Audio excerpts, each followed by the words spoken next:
Okay, welcome back, everybody. So this is the fourth and the final lecture by Rajesh.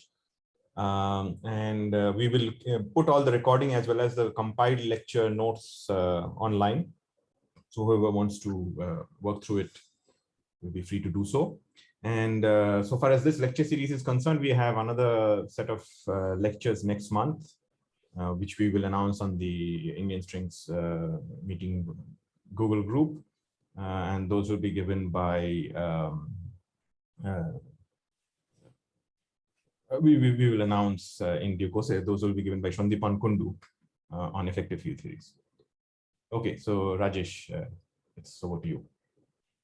Okay, thanks. And let me share my screen. Oops, what did I do?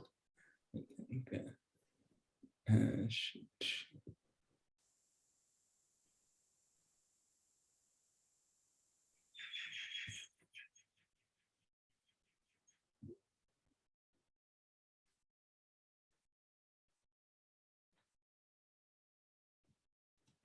All right.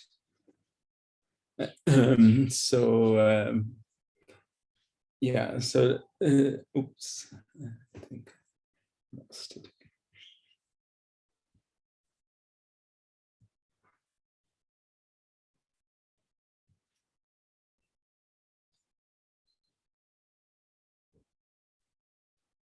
Yeah. So last time we discussed these sigma models for a couple of concrete cases, namely AdS 3 times S3 and AdS 5 times S5. These it may have seemed to be a little unmotivated in some sense because on the one hand, they are free theories, so they're quite simple to write down. As I said, they're like free field theories, free fermions. In the AdS3 case, you had sort of 4 fermions and 4 bosons in 2 canonically conjugate pairs of each. And AdS 5 times S5, there were 8 fermions and 8 bosons, again in 4 canonically conjugate pairs. I mean, so I didn't emphasize this perhaps enough, but of course, these we proposed in the AdS 3 times S3, this very naturally arose as a free field realization of the sigma model. But there is also a geometric interpretation as twistor variables with target space, which is sort of twistorial. And in fact, this was something that we saw in the study of correlators in AdS 3 times S3, which I didn't talk about in these lectures, but they're there in my Korea lectures, my Seoul lectures. In fact, that was a sort of inspiration to generalize to the AdS 5 times S5 case, where these variables I mentioned, these are like ambitwistors. And in fact, another equivalent way to think of so ambitwistors, these Zis and Yjs are kind of super twistors, the bosonic fields mu, mu dagger, lambda, lambda dagger. They are twistorial variables in the usual Penrose sense. But this is when you have 2 copies of them, 2 copies of these twistor and the dual twistor, then this is what is called the ambitwistor formulation. So these, you can view them as ambitwistors on the boundary of AdS 5 times S5, which is namely the usual 4-dimensional spacetime. But it's an interesting fact about the geometry that geometry of twistors, that this ambitwistor space of the conformal boundary of AdS 5 times S5 is the same as the twistor space of AdS 5 times S5. And so you can think of this sigma models as having as target space the twistor space of AdS 5 times S5. I think I alluded to this in passing, but I thought I'll repeat this as a way to again motivate the target space geometry of these sigma models. So in any case, we discussed we discussed the modes of this theory, and in particular, we defined, like in the case of AdS3, these spectrally flowed modes, which if you wish, you could think of them as just a trick to generate new representations, because you can consider these tilde modes and can build a representation on a new vacuum, which is annihilated by the positive tilde modes. But effectively what that does, because the relation between the tilde modes and the untilde modes are as follows, the sum of the what were creation operators originally become annihilation operators. So in some ways, for these modes in the wedge, you have sort of changed the notion of creation and annihilation operators a bit. And this is what I was mentioning here. And as I said, you can organize the modes into two sets. There are the wedge modes, which lie in this wedge here. And in these wedge modes are essentially all the modes of all the twistor fields, which lie in this range. But half of them, namely these, are the creation operators, and their canonical conjugates like lambda and lambda dagger, and size with the upper indices for this case, and psi daggers with the lower indices for this case. These will be the annihilation operators. So even though their modes can be positive and negative, the creation annihilation operators have a slightly different organization inside the wedge. And then there are the out of the wedge modes, which are the modes which, I mean, they are like the fully negative modes, if you wish, and those act like creation operators like they normally would. So outside the wedge, things are more conventional. You have creation operators here and annihilation operators here. And that's what the spectral flow does. And and you can in some ways view these as generalized zero modes, in particular for W equals to 1, with 1 unit of spectral flow. The wedge modes are indeed the zero modes, because R is now takes the value 0. So half the zero modes are creation operators and half are annihilation operators. And this is how you define the ground state in the Ramond sector. But more generally, you can think of these finite number of modes as some kind of generalized zero modes. The spectral flow has a non-trivial action on the generators of the PSU 2,2/4 or U2, 2/4. And these are given over here. They shift the dilatation operator. In fact, the world sheet Virasoro generator also gets shifted in this particular way. And you might notice that this combination, at least for n equals to 0, is sort of like this BMN Hamiltonian delta minus J, which the dilatation operator minus the arc current. So any questions about some of these things?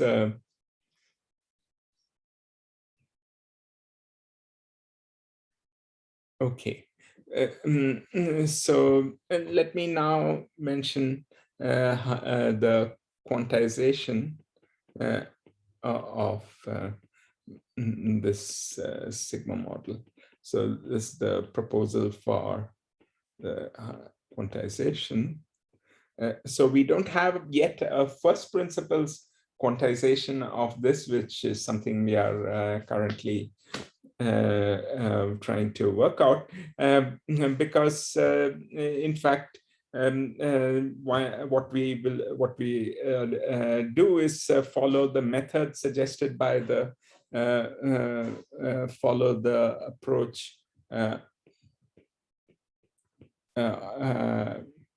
follow the broad approach of and that works for that quantizes the sigma model. for AdS 3 times S3, because there we know how to do it. And this is what Buckwheats Buffer Witten did, whether T4 or K3 and so on doesn't matter. So this is the Buckwheats Buffer Witten. And we will we'll sort of follow that approach and make a proposal.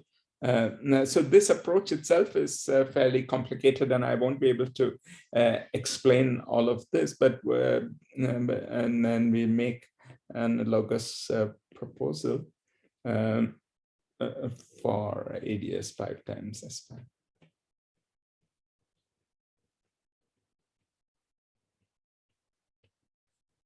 Okay, so as I said, I won't be able to tell you everything about the AdS 3 times S3, but if anyone is interested, I can elaborate some more.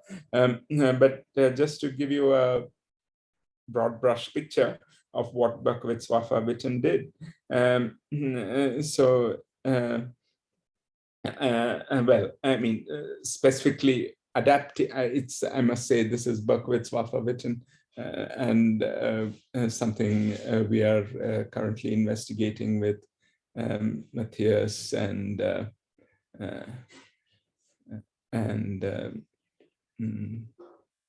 two students.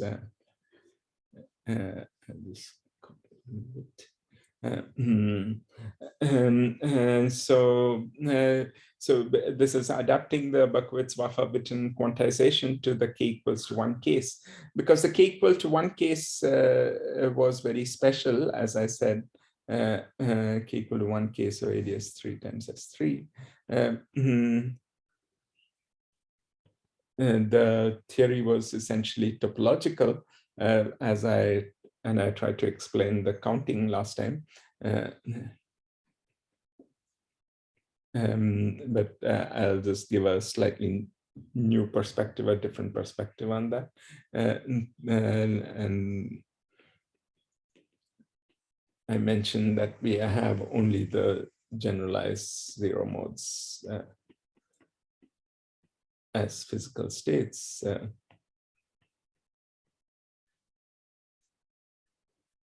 Generating physical states.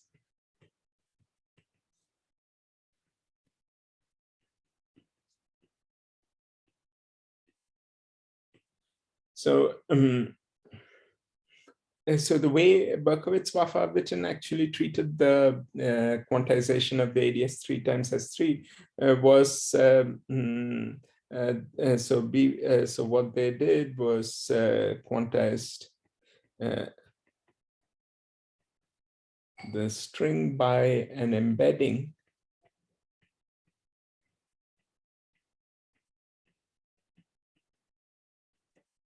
into something which is unfamiliar even for those who are familiar with worldsheet theories. It's what is called an n equals to 2 critical string, and twisted version of that. But so what is the n equals to 2 critical string? This is something which has n equals to 2 worldsheet superconformal invariance that is gauged.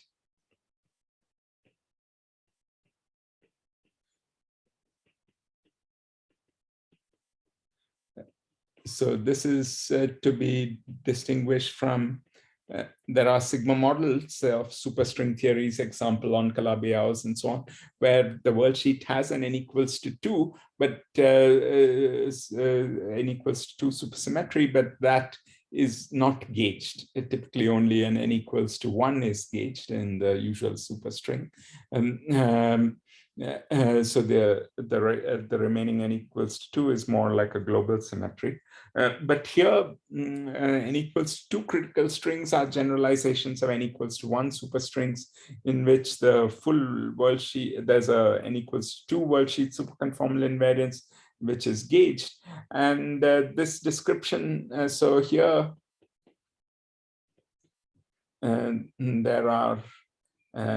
there is a sort of and there are additional constraints, therefore there are additional gauge constraints. And just like the usual diffeomorphisms are there, that's the Virasoro constraints. And so you have diffeomorphism invariance. And in the superstring, you have a super diffeomorphism invariance, and that's what the beta gamma hosts usually capture that gauge invariance. But now you have sort of, because you have two supercharges, you have two super diffs. And the n equals to 2 structure has a U1 current also. So you have to gauge all of these. So there are total 2 bosonic plus 2 fermionic constraints. And these constraints, when you impose them on physical states, these constraints remove twice as many degrees of freedom, namely 4 bosonic degrees of freedom. Because each constraint you impose, the positive modes annihilated, and that you identify physical states modulo the action of that, the negative modes. So like Ln annihilates it, and you identify states modulo L minus N. So the descendants. So this, so each constraint you remove 2 degrees of freedom, and normally that's why the ordinary diffeomorphisms remove 2. There are 2 ghosts, and it remove two of the longitudinal degrees of freedom. But now you actually remove 4, and this is what we actually. There's another way to rephrase what we said earlier. That these cancel the,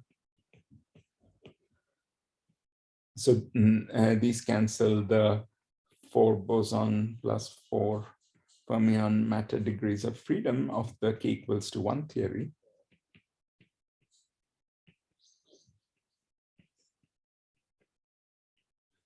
And leave a topological sector. So locally, almost everything is cancelled except for some generalized 0 modes. And that's another way to view what I said about the this topology. Rajesh, I have a question. Yeah. Yeah, so this n equal to 2 superconformal invariance is a k equal to 1 feature?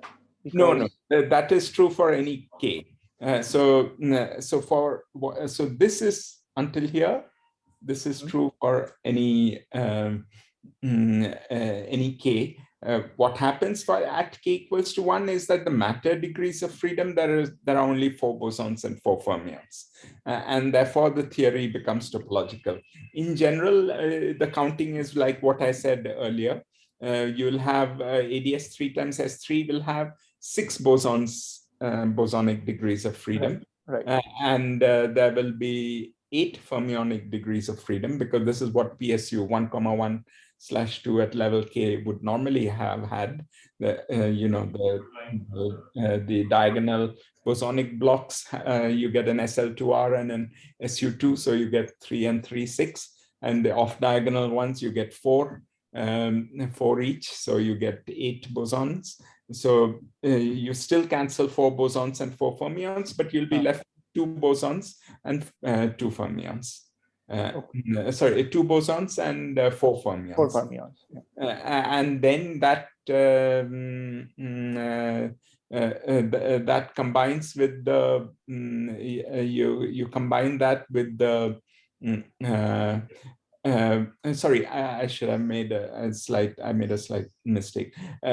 So you normally have U2, 2/2 U1,1/2 level K, and this U1 here includes the U1 which you gauge, so I shouldn't double count it. So from that point of view, the U1,1/2 has 4 bosonic, 4 plus 4, 8 bosonic and 8 fermionic degrees of freedom.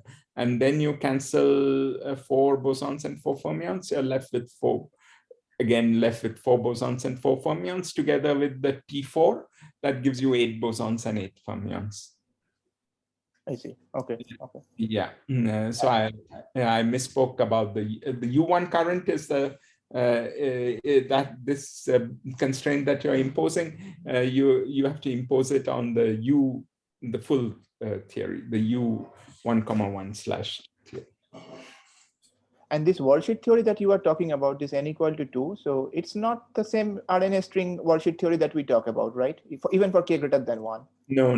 So there is a map between the two? It's more like a Green-Schwarz-like formalism. And this is why it's called the hybrid formalism. I mean, you can, in principle, the n equals to 2 worldsheet superconformal invariance, the gauged invariance, is something you could talk of both in the RNS as well as the Green-Schwarz formalism. That is sort of independent. Here, the Buckwheats Buffer talk about it in the Green-Schwarz-like formalism, but it's related by some complicated field redefinition to the RNS formalism. But where is this n equal to 2 coming from? That's what confusing me. The n equals to 2, you can view it many ways. I mean, it's a trick in some ways, because it's a way to the reason this was introduced was, firstly, all worldsheet gauge invariance is a fake, because it's gauge invariance. You are adding degrees of freedom. I mean, you're just making manifest. You add.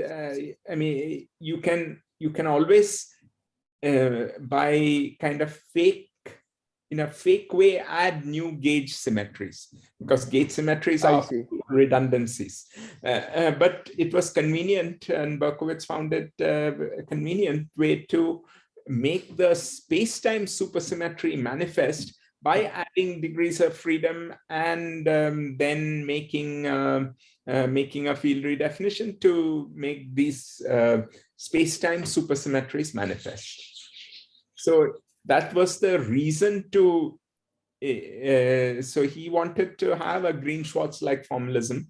And so actually this applies even in flat space. You can also, you have an n equals to 2 critical string theory description of R6 times T4 or R6 times K3, in which the R6 piece has that space-time supersymmetry is manifest, and the T4 or K3 is more like a conventional RNS.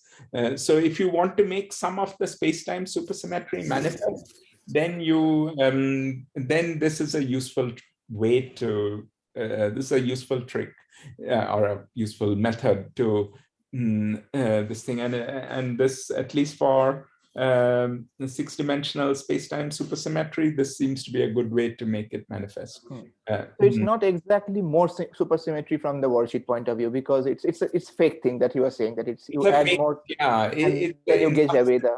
You're kind of gauging away. So you should. There's this nice paper, Buckwheats Buffer, which some years before the Buckwheats Buffer written, which I would recommend, because it's a way of showing how you can actually enhance the worldsheet supersymmetry even of a bosonic string to actually n equals to 2, and in fact you can go ahead and do it to n equals to 4, which is sort of the thing that I will be mentioning soon. So in some way the bosonic string can be embedded in an n equals to 4 string. Or an n equals to 2 string. So by adding new kind of ghost degrees of freedom, so often the things that you have to add are a little bit ghost-like, and they have funny statistics. But Berkowitz has this amazing ability to make some field redefinitions and recast them into form which is useful. And that's what he did by embedding the n equals to conventional RNS n equals to 1 string into an n equals to 2 string. And then he did this field redefinition, which made the space-time the 6-dimensional space-time supersymmetry manifest. So he first, they did it for R6 times T4. And then Buckwheats Buffer kind of did it for the ADS 3 times S3 case. So all this is actually very general. It is true not only for not just for k equals to 1, it's true for all k, but it's also true for flat, in particular the k equals to infinity or flat space case. I see. Yeah. So, but that's an important point you brought up, because I will be now kind of taking inspiration from that approach to propose something for this particular case of ADS 5 times S5, which has not been studied, but I think this is what we are hoping to make progress in understanding. So inspired by this approach, so that's what I meant by saying here that we will follow this approach and make an analogous proposal. So as I mentioned earlier, in AdS 5 times S5, we have twice as many fermions, and bosons. And boson matter fields, these twistor fields. So the PSU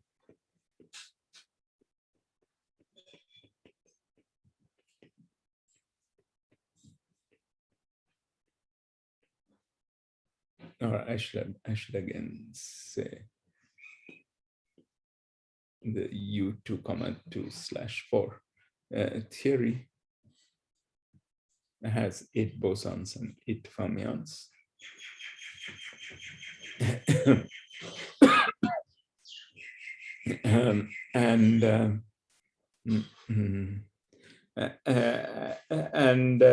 So you might, so one might expect to carry the Buckwheats construction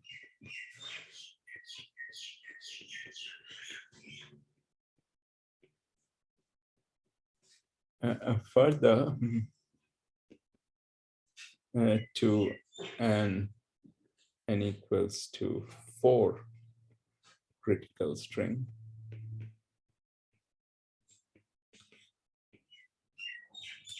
Again, twisted. So you sort of have, I mean, in some way, the n equals to 2 construction, if you kind of divide the number of fermions into 2 sets, you sort of have two, at least naively, you would seem to have twice as many supercharges. I think the tricky thing for us is to make sure the whole algebra closes and you get full n equals to 4 algebra. And I think for that you have to change things a bit. It's not so straightforward, but at least it doesn't seem unreasonable that you can have twice the number of, so this would have twice as many.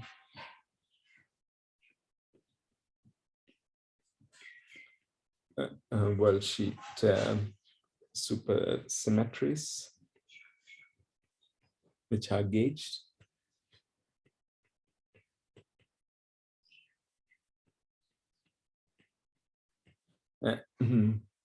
So there would be now you have constraints. So if this were the case, you have constraints from the diffeomorphisms, it's the usual Virasoro constraints, plus 4 super diffeomorphisms. and a triplet, 3 currents, which form a kind of an SU2, a triplet of currents. And so that means you have a total of 4 bosonic plus 4 fermionic constraints.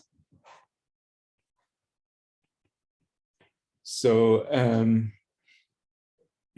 so that's what you would expect when you have an n equals to 4 critical string. And I should, by the way, say that the ghosts very nicely add up to 0. The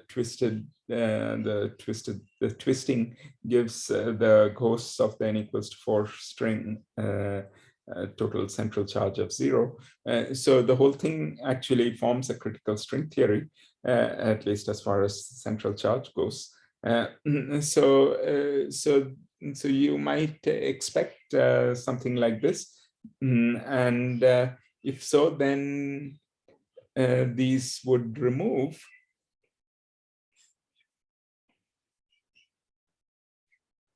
So 2 into 4, that means 8 bosonic and 8 fermionic degrees of freedom, which is basically all the matter fields in this level 1 theory, and leaving only the generalized 0 modes.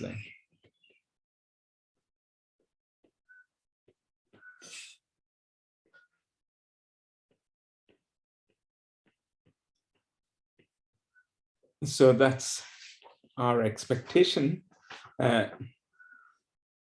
And so, so it's natural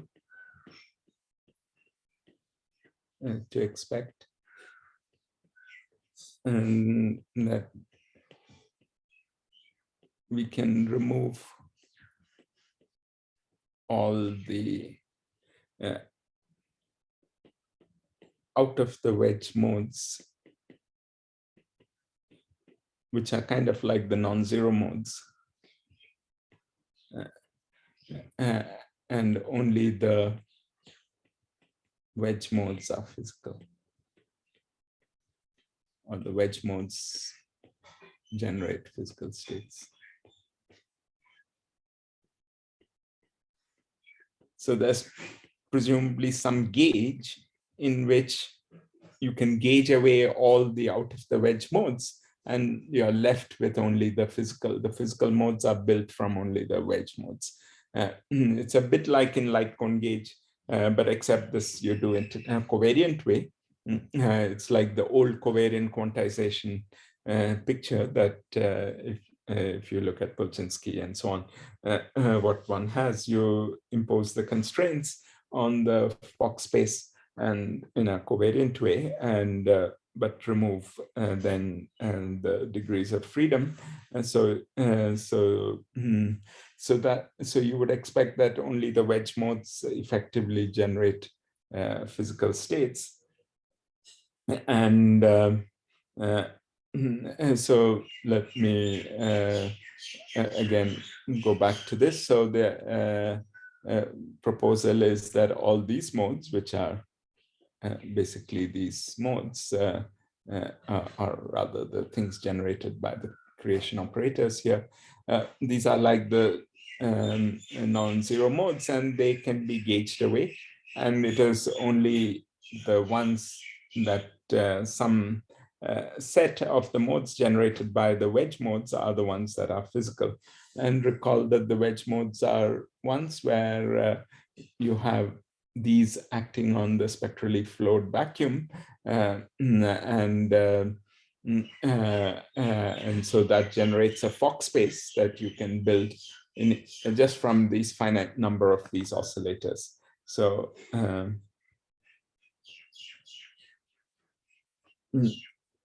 so that's the idea that so oops.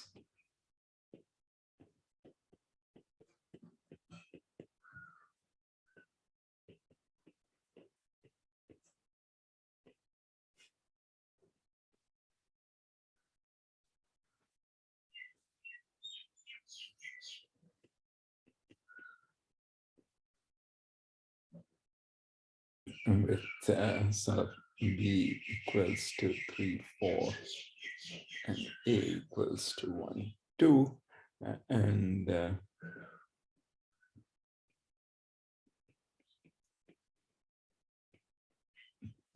R lying in the wedge. So these are the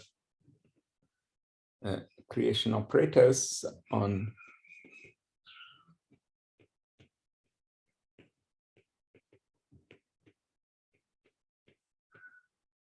acting on this, and the conjugates are annihilation operators.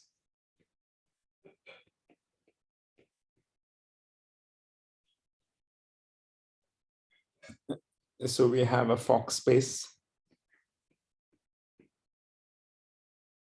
of states generated by the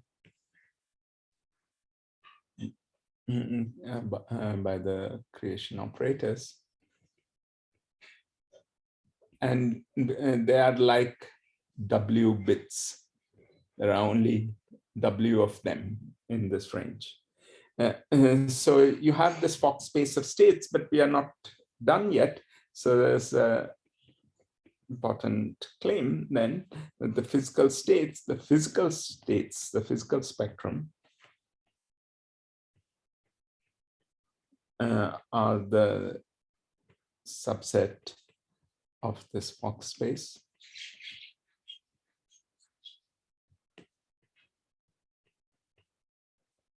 Which satisfy some additional residual gauge constraints.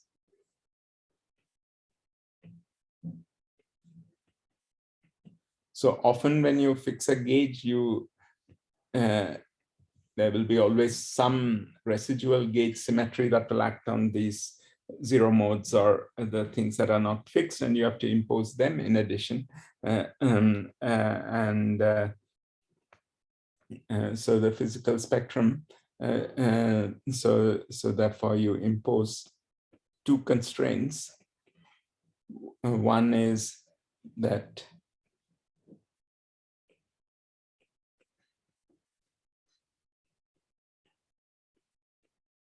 one is the very natural one, which is of this gauge constraint, because we saw that C constraint you have to impose on all states, but the modes of C, especially the modes which are in the range 0 to W-1, you may not have, you haven't imposed that, because we know that these states also carry charge under C. I think I mentioned it, but basically all the daggered modes carry charge +½ and all the undaggered modes carry charge -½. So any physical state has to be made out of equal number of these dagger and undaggered modes. So it's actually sufficient to consider n between 0 and W-1, but in any case, I can write it like this. And then there is another one, which is also in some ways natural, but let me write it down. So that means basically L0 is equal to 0 mod W on physical states. So L0 has to be some multiple of W. So P belongs to intent. So this maybe you might be a little puzzled by, but this is nothing but momentum conservation or the translational invariance along a discretized worldsheet, because now you have these only W of these modes. So so condition 2 is sort of the translational invariance along a discretized worldsheet. So that's the rim. You always impose translational invariance along the worldsheet, but now you have only these modes. So there's a residual translational invariance along the worldsheet.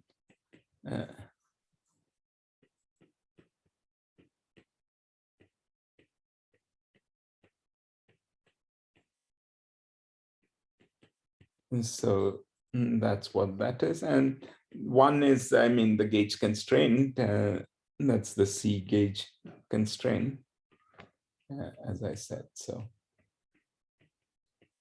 the physical spectrum, the claim is that it consists of all the states that are created by these modes acting on this spectrally flowed vacuum, subject to these two conditions, that the C is gauged and this L0 is equal to 0 mod W. Okay, so that's the proposal. Can C be related to the QBRST of the system, of the worldsheet theory? C, you mean the C? CN, yes. Ultimately, all these gauge constraints should come from the BRST, QBRST acting on physical states equals to 0. So that quantization we don't have yet, but ultimately that's how it should come out. And this is like the old covariant quantization. Yeah, this is more like the old covariant quantization. And in some ways, and I'll sort of say this a little maybe when I consider the correspondence with the Young-Mills spectrum, that this is a bit like a light cone gauge quantization. And this is why it comes out to be a sort of covariant version of the BMN BMN sort of picture that people had, and so that's what this gives you, this worldsheet picture. So we propose that once you do a full quantization, a BRST quantization, this should come out of the, this should come out of that prescription. But at the moment, I think there are, because this embedding it into this n equals to 4 string, and with all these sort of generalizing these Berkowitz's sort of, Berkowitz kind of pulls out things from a hat in some ways. I think he, so we have to see whether we can mimic those constructions with this n equals to 4 and then do a impose the constraints so as to get this sort of get these. But it should be not be impossible. In the end, it's like a free theory, though. So it's the constraints which are complicated, but the Fock space is that of a free theory. So we hope that we should be able to understand this. Okay, any other questions? May I ask you something from this AdS3 times S3 part that you just discussed? So yeah. Maybe it will also true in AdS5 process 5. So the n equal to 2 worldsheet gauged, this gauged worldsheet symmetry, supersymmetry that you talked about, the superconfluent invariance. Is it secretly generate the n equal to 2, 2 of the space-time? Of the space-time? Of the boundary theory, I mean. Not directly. I mean, in some way you are trying to make the space-time, this is always this relation between worldsheet and space-time. You are trying to make that space-time supersymmetry manifest. That's what you're trying to do. Normally in a RNS formulation, that space-time supersymmetry is not manifest, right? Right. On the worldsheet. So you're trying to make it manifest. And what Berkowitz and other, I think this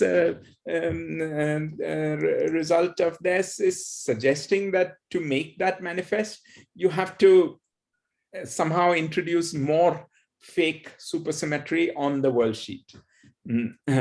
So somehow to make more of the space-time supersymmetry manifest, you have to add more worldsheet supersymmetry.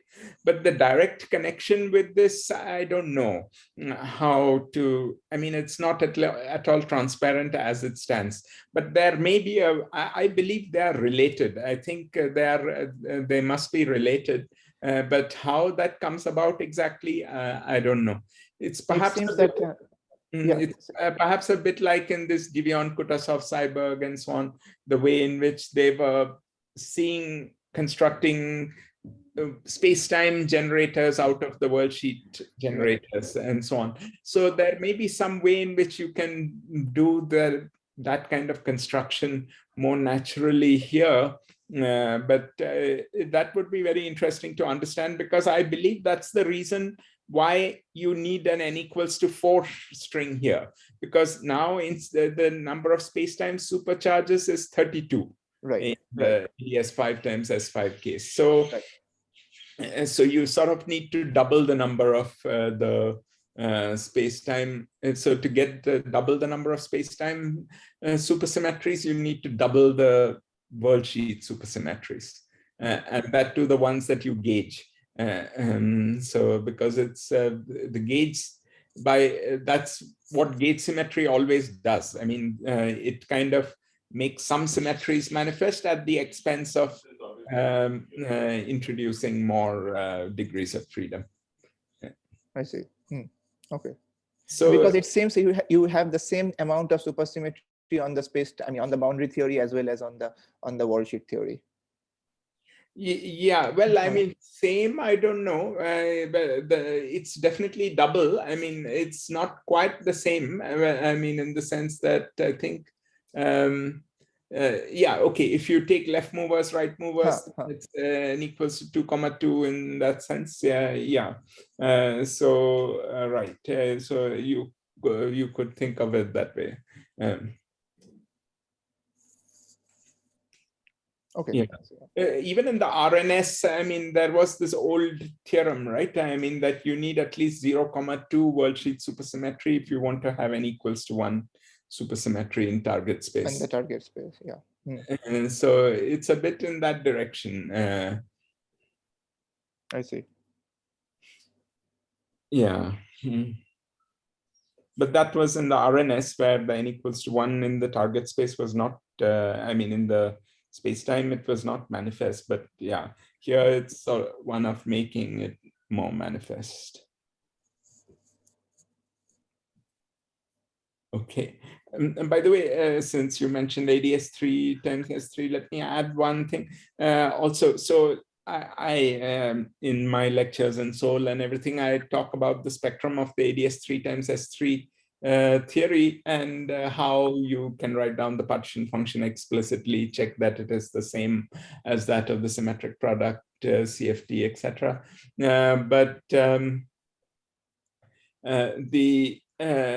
So that way of quantizing it, you just started with the we just started with the characters of the U1, 1/2 and just put in the ghosts and so on, and just wrote down the worldsheet partition function.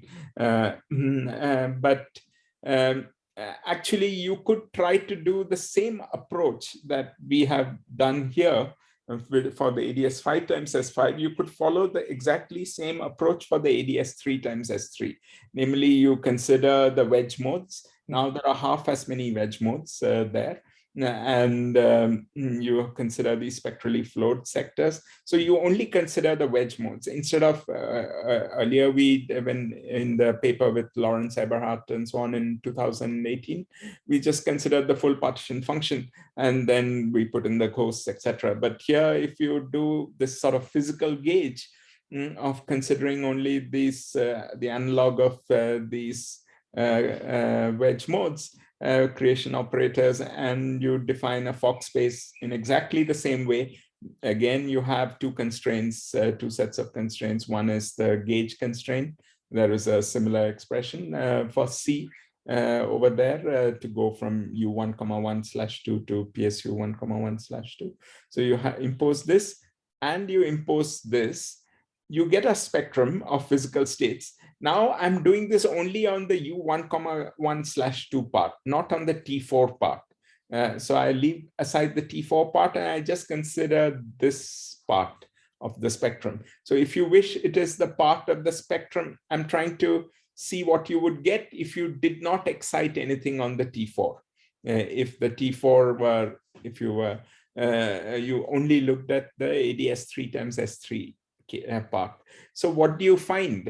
You find a very interesting result so obviously you will not find the symmetric product CFT partition function.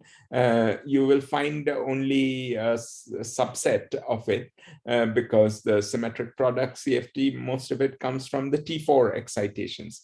But there is an interesting piece that you get, a non-trivial spectrum you nevertheless get when you do this, the same prescription for AdS 3 times S3. And what you find is what you can think of as the compactification independent part of the AdS 3 times S3 times T4 or K3, whatever it is, the spectrum. So what do I mean by compactification independent? That's the pieces which do not care whether it's T4 or K3.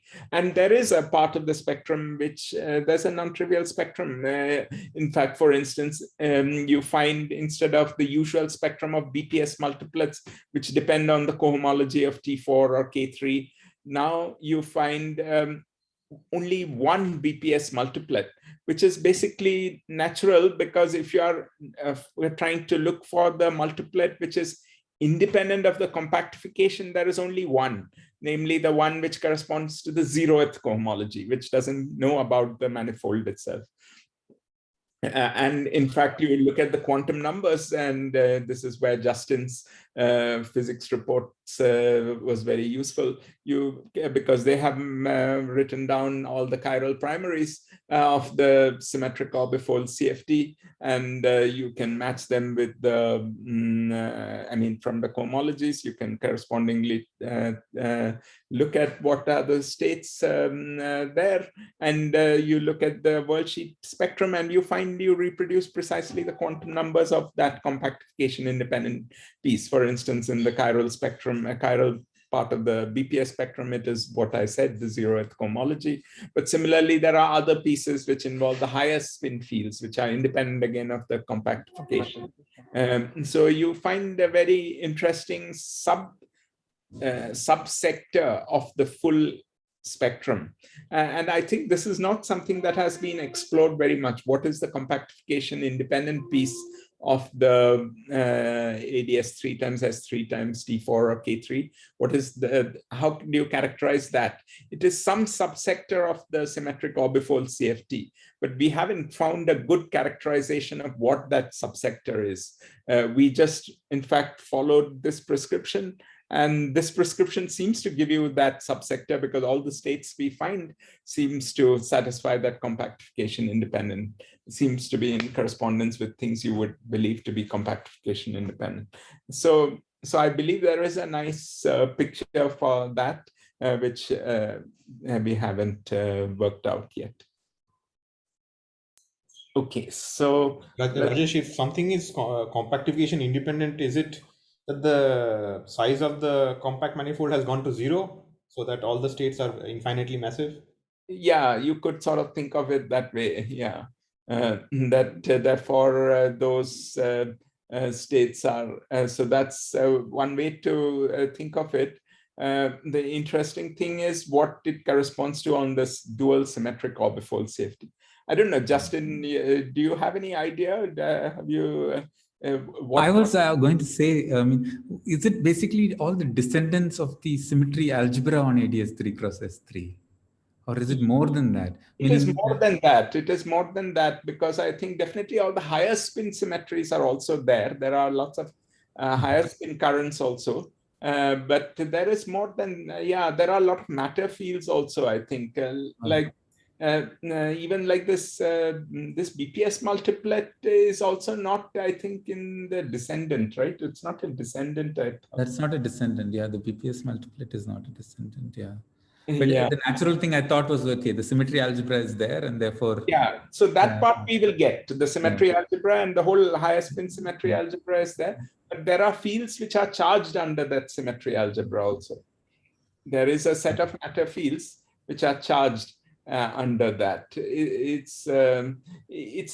Yeah, I think this BPS multiplet is a good, because normally you get 6 or whatever, right? I mean, multiply in this lowest sector. I mean, but now you only pick out one of them, namely the one that corresponds to H00, not the H11s and the H22s and so on.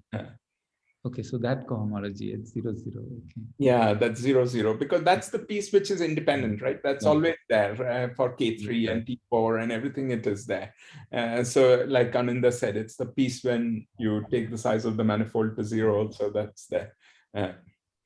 Yeah, I didn't think like restricting that itself and studying that. Yeah, so somehow there is a part of the symmetric orbifold spectrum.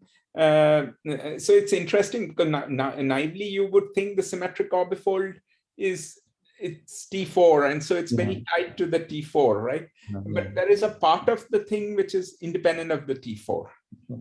And it is not only the algebra, not only the symmetry algebra, but something more in that spectrum which is independent of the compactification, probably which will be common to symmetric product of K3 and T4 or anything else. It's just the scalar. I mean, the scalars on T4, right? I mean, because H00 is like a zero form. There is a multiplet, right? I mean, yeah. There'll be a multiplet of the lowest component will be some scalar and then a multiplet. But then there are all these higher spin fields also. I mean, there are the higher spin fields. So then you can act by them. So there are higher spin descendants of the BPS multiplet also, which will be non-BPS multiplets in general.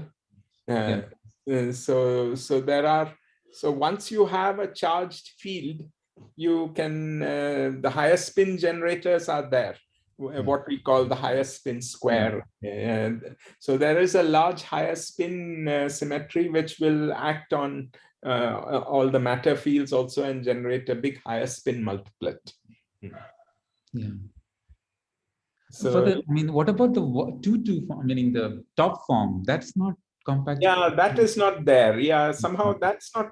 I mean, naively you would have thought that is, but I guess because that needs the, like you take a Hodge dual or something, so I think it's probably not a normalizable form or something like that, the normalizable state. That's why probably it's not there. But yeah, naively you might have thought that's also universal, but I think that's probably not a normalizable state. And then this, I mean, this n=4 thing. So I guess you get that spectrum, no? The free spectrum you will be able to reproduce by this construction. Yeah, so that's what I will now talk about, matching with the. So with this proposal, we are able to match the. So that's the next part of this thing. Well, in some ways, the final part. So the matching with the super spectrum. So we have given a prescription for how to look at the world sheet theory, and what you find is that this matches with the Young-Mills spectrum, and in some ways the matching is in some ways very much like what you did, Justin, and so on. I mean, it's the same underlying maths in some ways. Okay, go ahead. I was going to ask how the positions and all come, meaning so that's what I'm just going to that's my immediate point now. Okay, so if there are no further questions, I'll start with that. So we can understand understand this Fock space better by making a discrete Fourier transform.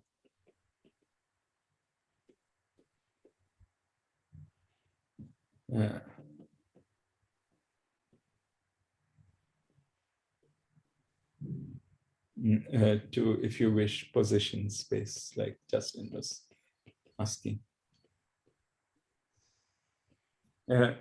So let me define, let phi denote any of these twistor fields. It could be, so you just define this. So you consider the modes.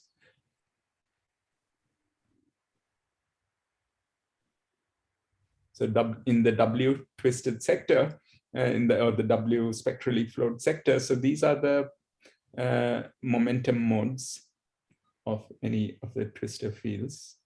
So phi, as I said, could be this lambda, mu, any of these fields. the fermions, bosons, all of them. So if you wish, R is, I will use R and S for momentum, and this will be the position label. And so J will take values 1 to W. So I can define this Fourier transform for each J from 1 to W.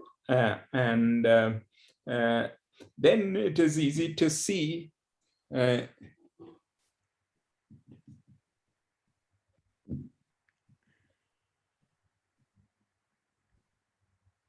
if I consider, now I'll just use this collective label for the twisters because that's easier. But what it means is that basically you consider these twister fields, any of them in position space. So J and K are position labels. They are actually, they commute unless the positions are the same. So these are kind of local bits. And in fact, the C hat, again, so hatted variables will always refer to the Fourier transform. So if I take I can define a discrete Fourier transform of all the symmetry generators also. So that also will have a piece which is like this. And moreover, this L0, so all this just follows from the underlying commutation relations of the twistor fields.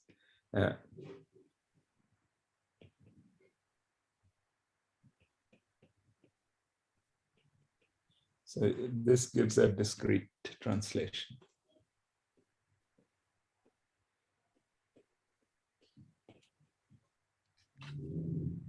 Okay, so this is just translating all the statements that we had for these twistor fields in terms of these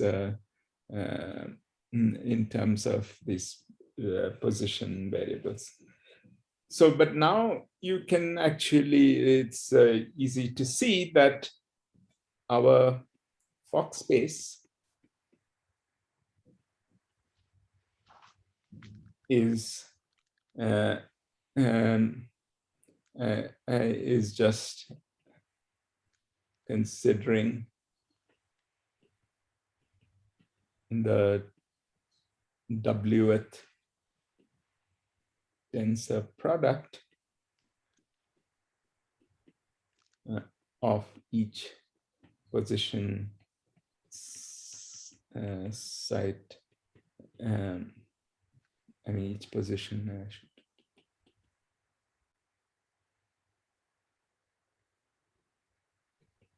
So there are W positions and they are independent. The bits are all, they commute at different, that's what this first commutation relation here says. So, so you have the Wth tensor product of each position. I should, this is tensor product of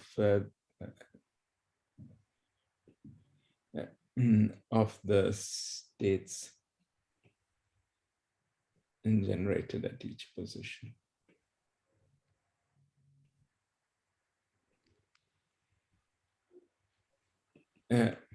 Subject to two conditions, the constraints, and the constraints now in position space, they mean that the C hat singlet constraint,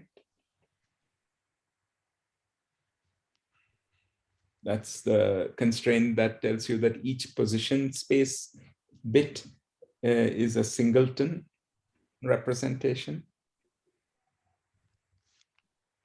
So, by the way, I didn't actually say what the singleton representation is, but that is, as I think I mentioned once when I talked about this current algebra, that if I just take one copy of these oscillators, effect, let's say in the Raman sector, the zero mode oscillators that generates, that's essentially the oscillator construction of PSU 2,2/4 once you impose this C constraint.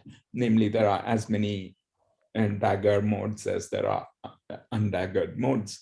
And what you get from that is the singleton representation, and this is the oscillator construction of the singleton of PSU 2,2/4 going back to Gunaid and Marcus.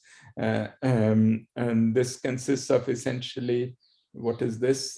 You can associate these with one copy of the Yang-Mills fields. So all the scalars and their derivatives, all the fermions, which carry labels SU4 and the spinor labels, and del to the S just refers to space-time derivatives. And similarly, the dual ones like this, and then the gauge fields, you can consider the self-dual field strengths and the anti-self-dual field strengths. So all of these, and modulo the equations of motion. And so that's what this singleton representation is. So, so at each position you have these states which are essentially singletons once you impose this C constraint.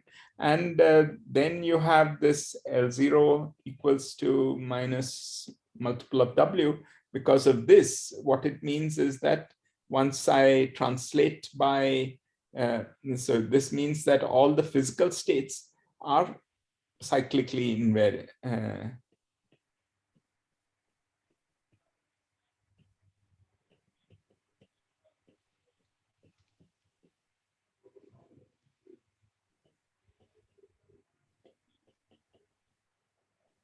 Because each L0, if I have L0 acts by J to J plus 1, but if the L0 eigenvalue is essentially minus PW, that means that essentially it's invariant.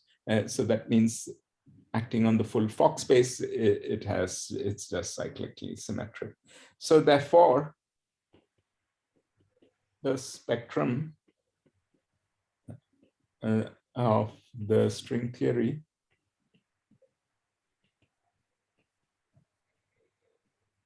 is basically, you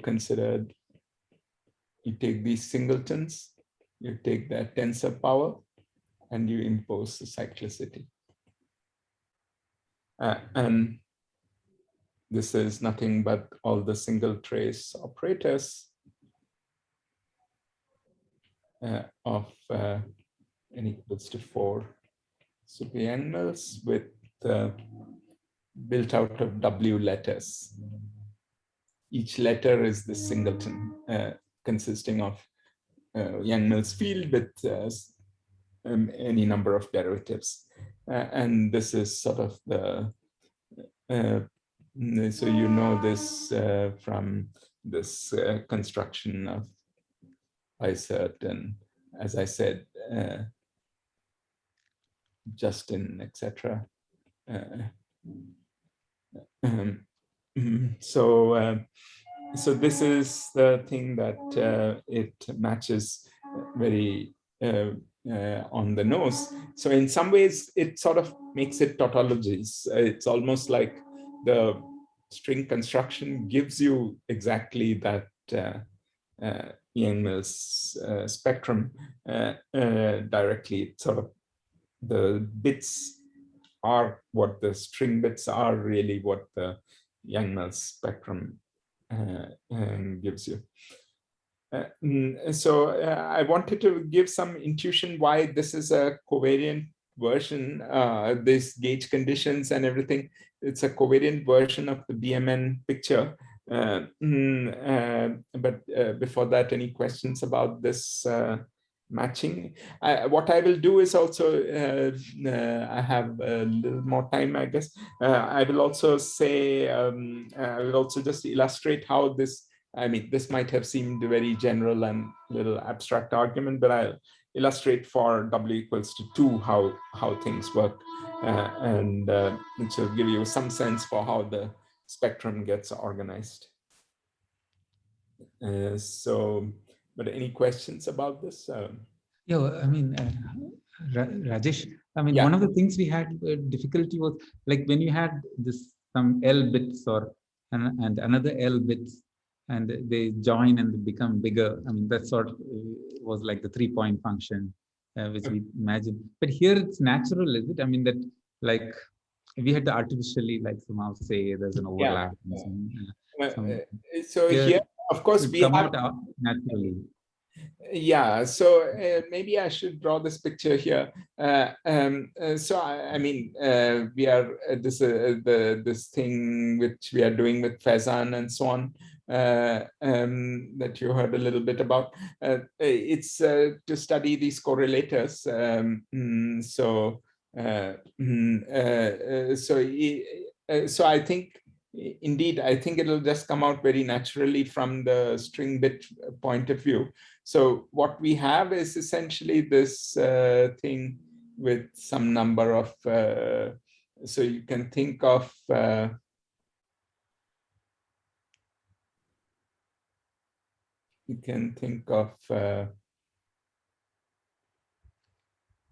these string bits here. So all these bits are sort of,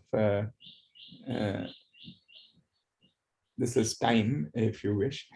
So these are in the free theory, when you're considering only the spectrum, this is non-interacting bits. But each strip, this is a Feynman diagram or Toft double line.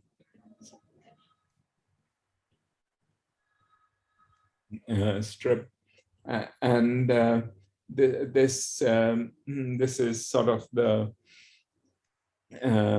so in the correlation functions, and what we are claiming is that in the tree level correlation functions, even without switching on any interaction, it would be essentially, yes, just a reorganization of these strips. And that's what the Feynman free field Feynman this thing is, because that's what you would do for the string theory. You would just compute the overlap, and that's where in some ways the fact that this is like light cone is very similar. It's like in light cone gauge, where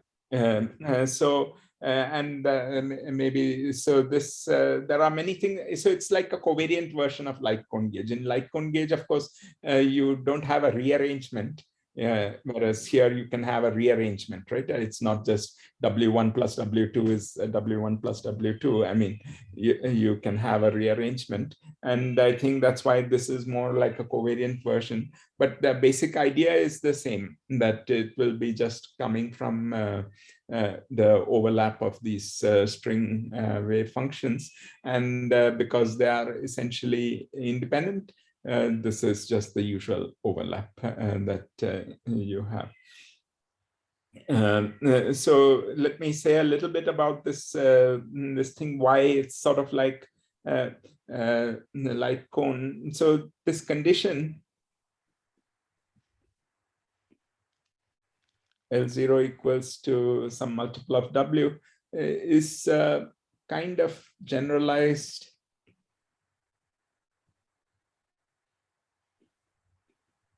light cone gauge condition. And so recall in light cone gauge, if I consider the transverse oscillators, then the L0, so after you fix the light cone gauge, you have only transverse physical oscillators, then the L0 is not zero, as the L0 on the transverse oscillators is proportional to P plus the light cone momentum. And so here, that's the part that corresponds to W. So one way to think of W is as light cone momentum. And in fact, this is what, in fact, this connection becomes exact in the BMN limit, because in the, so if in the BMN limit,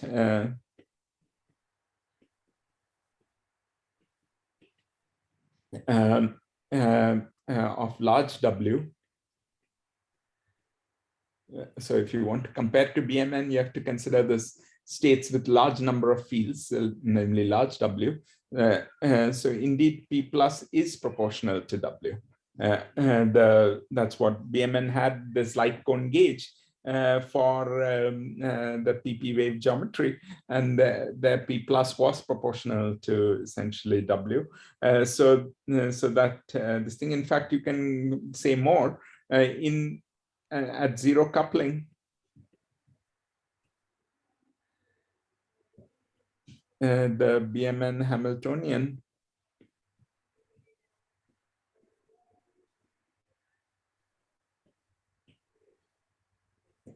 so the L0 of BMN is something like P plus times the total occupation number. This is the oscillator occupation.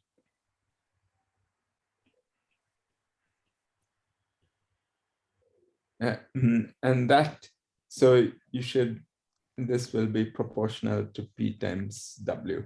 So if you compare, this P becomes, W is like P plus, and the occupation number becomes like P. And I'll sort of illustrate that in the case of the W equals to 2 case, actually.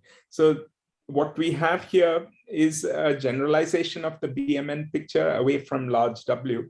But the light cone Hamiltonian and everything, the L0 that we have is essentially the same L0 that BMN would have had if you compare it with the large W limit. Okay, so let me illustrate by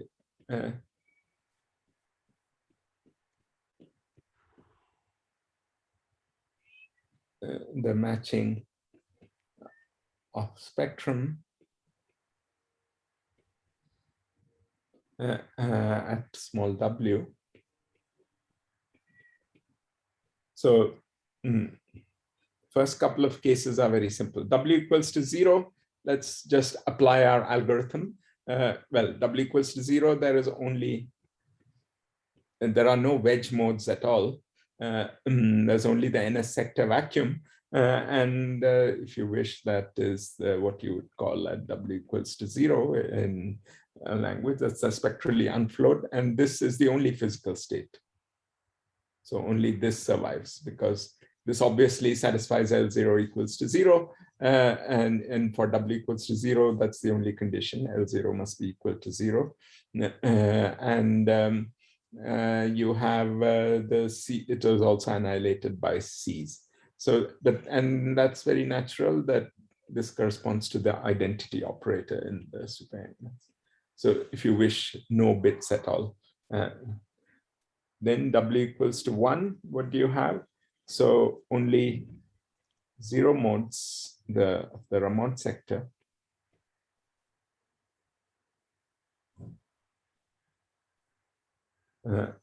On, so the Ramond sector vacuum, which, as I said, is, so here you can very easily see, because only the 0 modes act, L0 is unconstrained. I mean, because there are only 0, L0 is always 0 because there are only 0 modes.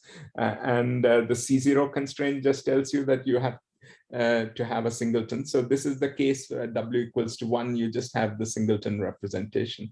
You don't have any cyclic invariance. You just have, if you wish, in this the W equals to 1 case here. So you just have a singleton. And so this gives you a BPS multiplet with 0, sorry, the Ramond sector, which is, as I said, W equals to 1, and it's BSU 2,2/4 descendants. So this is the singleton representation.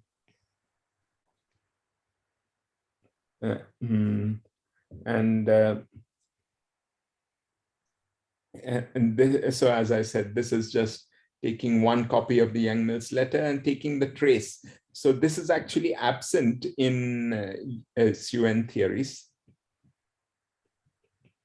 because the trace part is there, is not there. So this is the trace part of the SUN theory. So in some ways, the string theory very naturally gives you the UN Yang-Mills, super Yang-Mills, but okay, the difference between them is only the singleton, which kind of decoupled.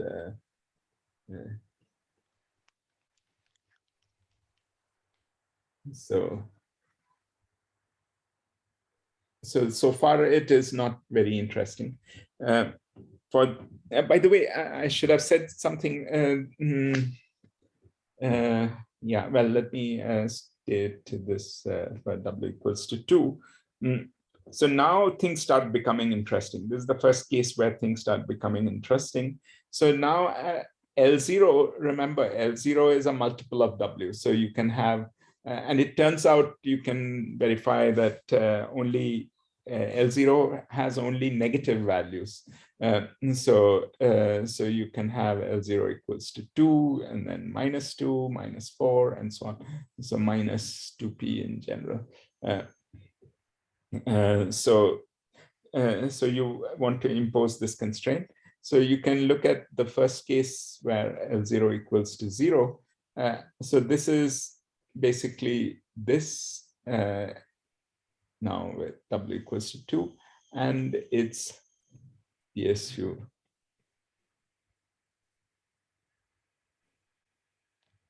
So the PSU 2,2/4, by the way, is generated by, you can consider these generators, Sij, the zero modes of these generators, which are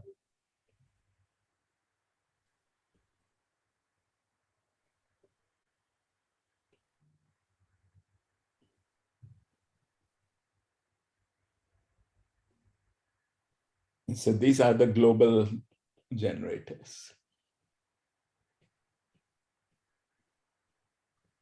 And they commute with the physical state conditions, as you can verify.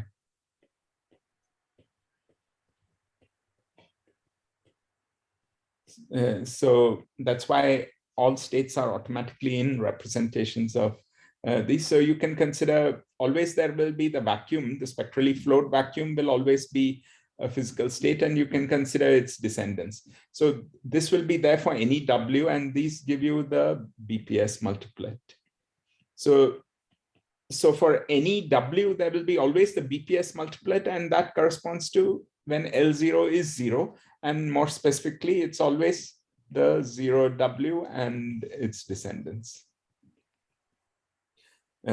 So in fact, there are no other multiplets with L0 equals to 0 for any W.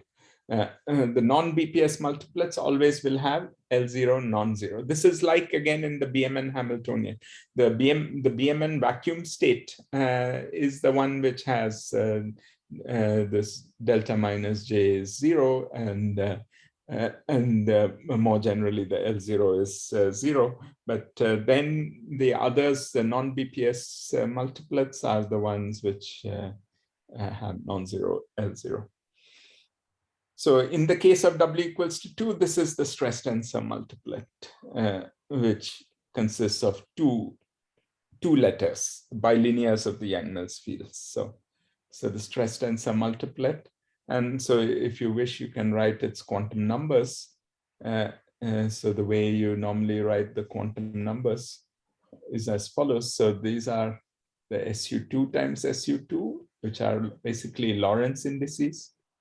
As I said, these are the alpha dot indices. And then this is the SU4 R symmetry. It's Lincoln indices. And this is the dilatation generator. And so these are how you specify an PSU 2,2/4 representation. You give the labels for the SU2 times SU2 and the SU4 and the eigenvalue of the dilatation. So the stress tensor multiplet is this. More generally, the BPS multiplet for any W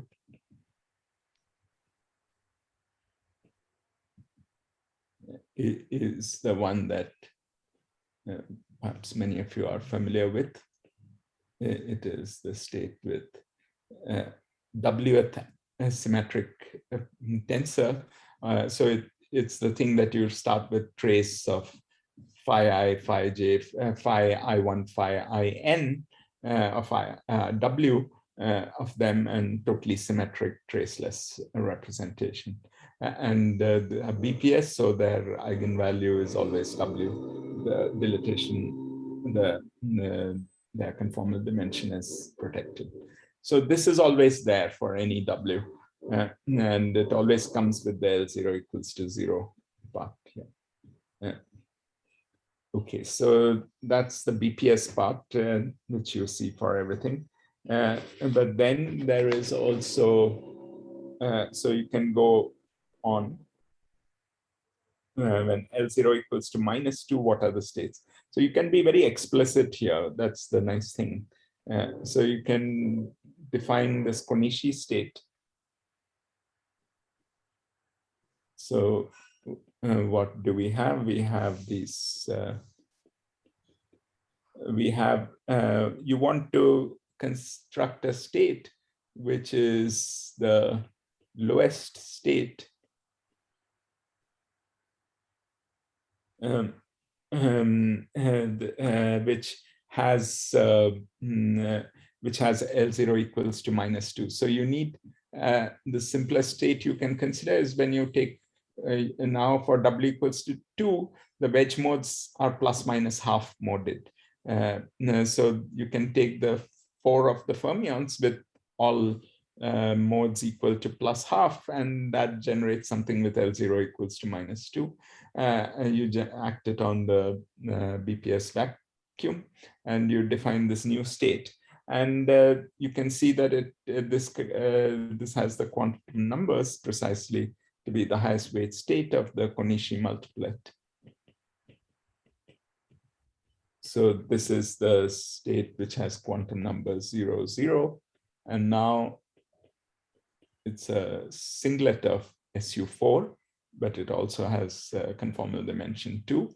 So this is what would be the trace part, trace phi square, trace phi I, and then its descendant. So this is the highest weight state.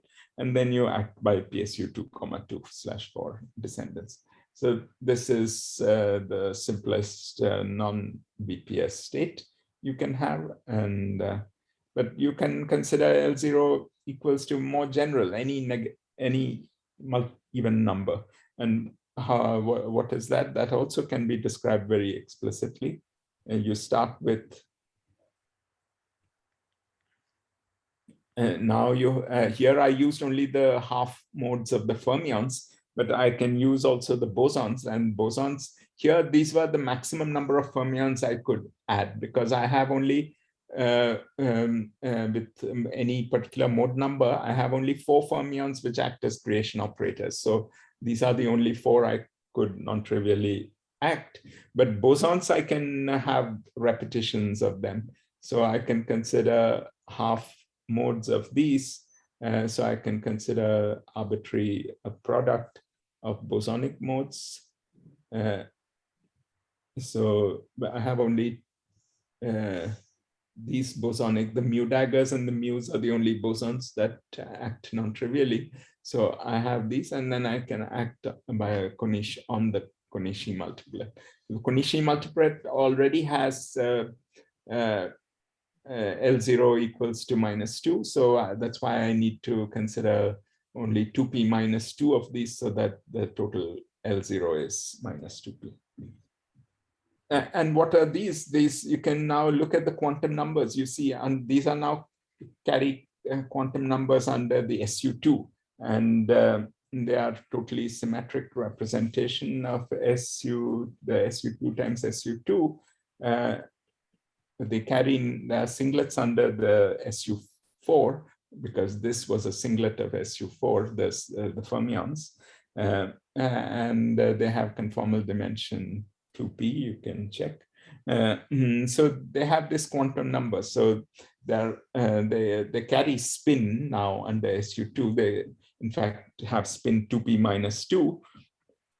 And they are singlets under SU4, and they have conformal dimension 2p. So they are actually twist 2. These are the twist 2 multiplets, which correspond to the higher spin multiplets, higher spin field multiplets. So you get all this completes all the fields of with W equals to 2, the things that you can build from bilinears. So in fact, mathematically, this is all the W equals to 2 states together, the BPS plus the non-BPS, they generate, you take the singleton and you take its symmetrized tensor power, you take a product of 2, and this is what is called the doubleton representation in the higher spin literature. So that's what this whole thing is, and this is significant because this is the basic multiplet of the higher spin symmetry. So I didn't say much about the higher spin symmetry, but that's another interesting story over here, because there's a higher spin symmetry group, which is called HS2,2/4. So you can organize the spectrum in terms of multiplets of this infinite dimensional group, and you see the infinite number of PSU 2,2/4 representations already with W equals to 2, but they form one representation of the higher spin group.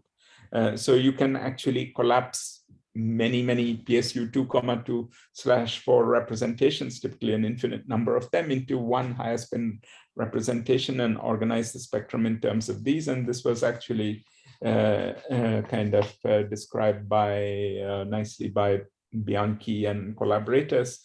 And I think it's a nice thing to understand from the string theory point of view how this comes, because I think these are kind of Raje trajectories and subleading Raje trajectories and so on from the string point of view.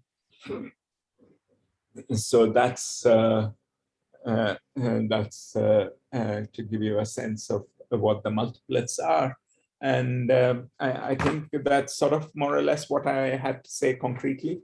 I think you can go ahead in our paper. We have spelled out also for W equals to 3 how the states can be organized and stratified in terms of L0, because that's one nice thing. I think that this a new angle on the Yang-Mills spectrum that is given by this string worldsheet, because not only are you classifying by the PSU 2,2/4 representations, but you are also looking in terms of the L0 eigenvalue.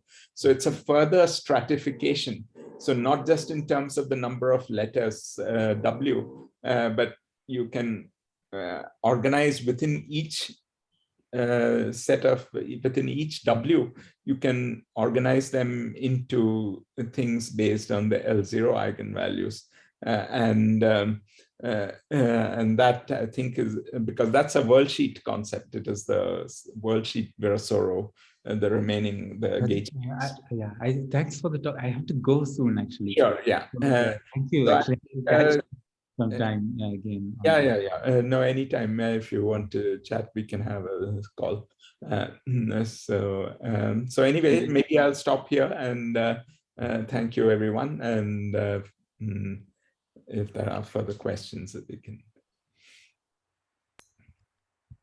Thank you very much, Rajesh, for these very enlightening 4 lectures. Shomanshu has a question.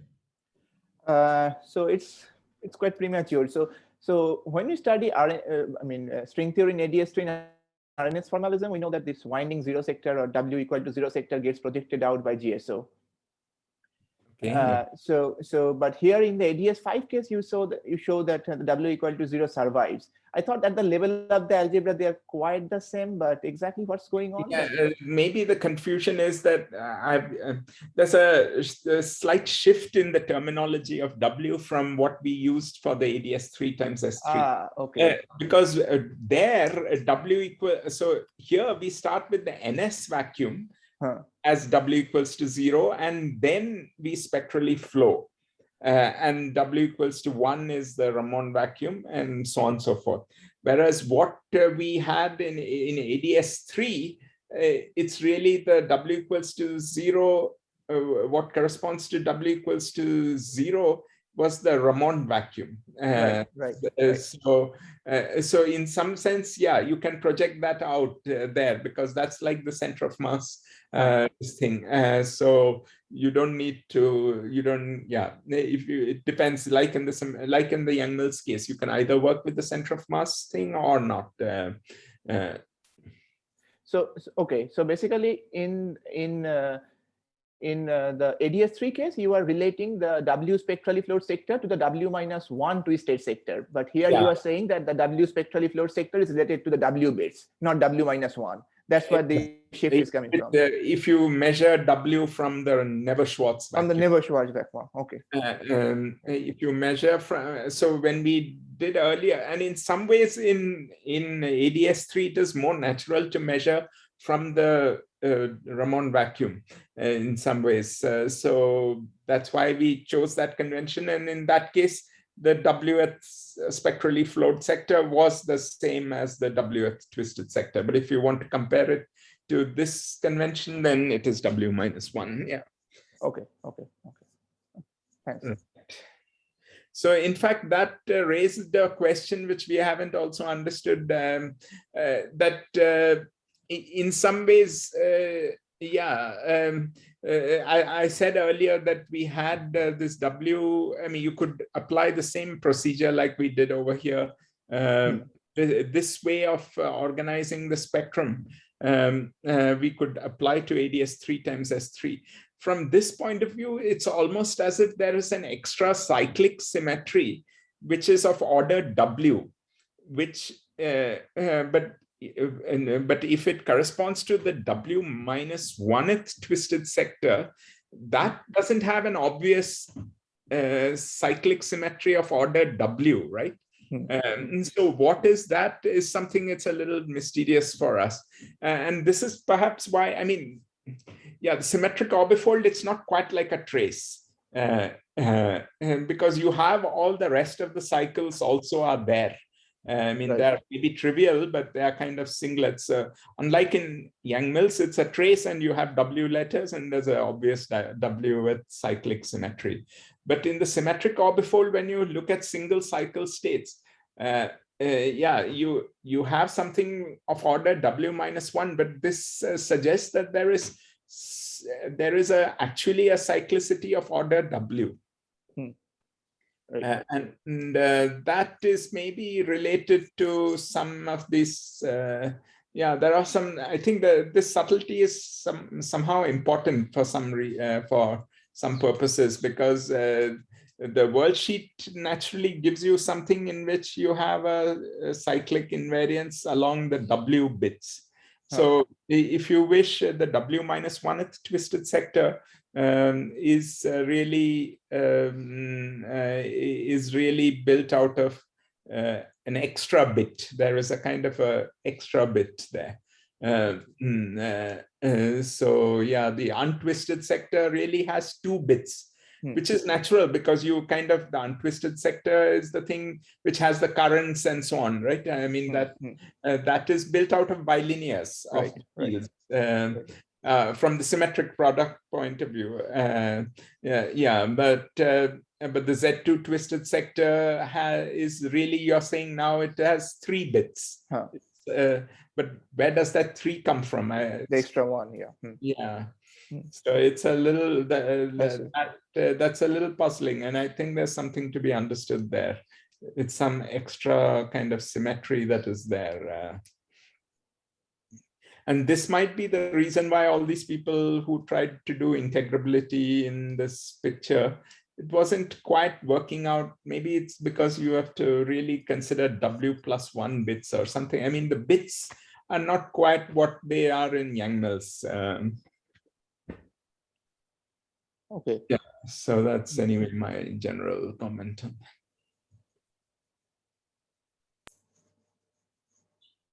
Any other questions? Maybe Rajesh, you can tell us briefly as to what you envision to be the future. Yeah. So I didn't actually tie the strands together in some way, because in some ways that's evolving the picture. So in particular, in my first half of the lectures and last time, I talked about these general scenarios of the fields to strings and strings to fields. For instance, in the AdS 3 times S3, the fields to strings picture is kind of, I think, we see concrete illustrations of that from the fact that I didn't say this very much, but again, the strings to fields picture is, I think, being illustrated through this gauge linear sigma model. This picture of there are being kind of worldsheet theories based on charge fields with a U1 gauge field. So both these, so I think the different strands of the general picture are coming together with the underlying concrete. In the underlying concrete cases, you can see that. So that gives me confidence that this general picture is correct, and that gauge string dualities really go in that direction. I mean, that's how gauge string dualities are realized in these two concrete. So the immediate thing is to sharpen many of the, see many of these strands, see many of these general ideas realized concretely even in the AdS 5 times S5 case, etc. And of course, there are many things to be understood here itself. So let me leave that aside. The specifics, there are many things to do with the specifics of the AdS 3 times S3. AdS 3 times S3 is relatively better understood, but still many interesting questions. But AdS 5 times S5, many specifics, including of the quantization, to be understood. So let me leave that aside. But bigger picture, I think, is then that I think if you see a realization of the gauge string dualities happening with in this way, then that tells you, okay, interacting n equals to 4 Yang-Mills, you should be able to get by turning on perturbations, connecting with the spin chain picture, etc. But more generally, how do you find, it will help you, I think understanding this case will help you in finding the dual to free Yang-Mills theory. And this is again related to something that came up, this picture of how, so here, in some ways, n equals to 4 super Yang-Mills is probably the most symmetric, unbroken kind of string theory and the worldsheet theory. But ordinary Yang-Mills, perhaps you can think of as, in some ways, the worldsheet symmetry is broken from the n equals to 4 to n equals to 1, n equals to 0, ultimately. So you can, because the underlying, the matching of the spectrum, if you just truncate it to the bosonic sector, that matches exactly with the free ordinary Yang-Mills spectrum. So in some way, you want to truncate the worldsheet theory to its bosonic sector.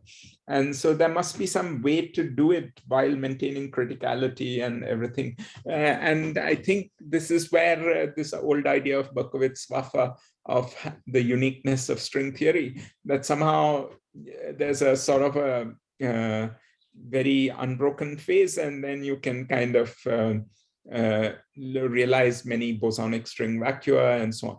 So I think this twistor, the fact that these twistor sigma models can describe things like n equals to 4 Yang-Mills tells you that you should liberate your thinking a little bit from just thinking of some target space and the string as just describing that being a sigma model on that target space. I think that is too tied up with our classical notion of geometry. In some ways, I feel this twister notions of geometry are probably the more underlying notions. So even from a closed string point of view, the space-time emerges only in some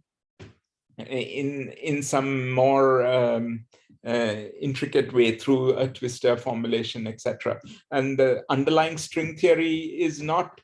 I mean, so normally we think, oh, critical string theory, it should be in 10 dimensions, because we are always thinking of some x's and the space-time variables of your sigma model. But in this twister language, it's different. It's a more abstract CFT in some ways, but realizing the twister geometry. And there you can have critical central charge, and you don't need to be tied to 10 dimensions or anything. I think so it will be, so that I think there's a whole space of different string vacua to be explored if we sort of liberate our minds from having just thinking only of sigma models in some target space. And I think the twister geometry will therefore be more important in all that. So that's one big direction, I think, which will help us perhaps to understand the dual for ordinary Yang-Mills theory, etc. So yeah, so that's I think what I'm. But in the twister in the twister language, how tied in would supersymmetry be? Is that something? Yeah, supersymmetry is, I think, not very. I mean, Penrose and everything, he proposed twister geometry essentially for the ordinary Yang-Mills case. So I think it's not. You just have to break supersymmetry in some soft way on the world sheet, I think, because that's how this Buckwheats Buffer embedding of bosonic strings in n equals to 4 string works, that there is some spontaneous breaking of the world sheet supersymmetry from n equals to 4 to n equals to 0. So there's some, so I think you can get an effectively a bosonic world sheet, and therefore maybe effectively a bosonic target space, but it secretly has an n equals to 4 supersymmetry. I see. So that's why I think the underlying theory will have supersymmetry, but it can be spontaneously broken on the world sheet. And then I think we will be able to study many classes of bosonic yes, field theories, if we can realize that. So free ordinary Yang-Mills will be the first test case whether we can understand that. So if we can understand there, then I think, or even a free, firstly, you can break n equals to 4 to n equals to 2 and n equals to 1, and then go to n equals to 0. All these are subsectors. I mean, the spectrum of states are kind of, if you truncate the original fields to a smaller and smaller number of fermions, you had these 4 bosonic twister variables and 4 fermionic twister variables. You start breaking the 4 fermionic twister variables, you kind of throw out 2 of them, 1 of them, I mean 3 of them, and so on. You'll be breaking from n equals to 4 to n equals to 2 to n equals to 1. And then you throw out all 4 of them somehow. Maybe they become massive from a world sheet point of view. They just become massive fermions or something. You kind of. But in this picture, it seems like would you be able to say anything about AdS4? I mean, or only about AdS5 and AdS3? Yeah, I haven't thought very hard about AdS4. I think there should be. I think there many. I don't. It's maybe only a technical hurdle of trying to look at the supergroup, because there's a AdS4 times CP3 and so on there, but it may not. I mean, it's just that I haven't thought much about it, but I don't think there should be a fundamental barrier.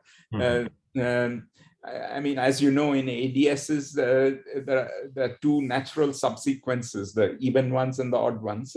So certain generalizations happen more naturally if you go through the odd ones, and some and the even ones have slightly tricky things, features, but by and large they are sort of similar. Yeah, it may involve one or two extra twists. But AdS4 and AdS7 are in this M theory backgrounds, right? M2 and M5 brane backgrounds. So but there is a AdS4 times CP3, like the ABJ. CP3. I see. Okay. Yeah, that one. Okay. That one you can consider a perturbative string dual. Okay. Right. Yeah.